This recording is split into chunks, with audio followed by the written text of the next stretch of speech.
Welcome everybody. In this video I want to show you how you can stabilize your video in the Vinci Resolve, and it's really simple. So all you have to do is be in a color mode, not in an edit mode. You need to click here, this aim, the tracker it's called.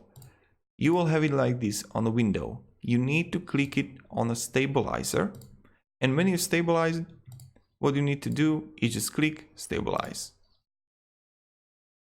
It will start analyzing and your whole clip becomes more stabilized. And I'm using this when I have footage from the nature or when I have footage from a bar. This is really cool to use the stabilize button. So it's analyzing, and if it will be finished, it will be stabilized. Then you will just play it, and that's all. So thank you all everybody, and goodbye.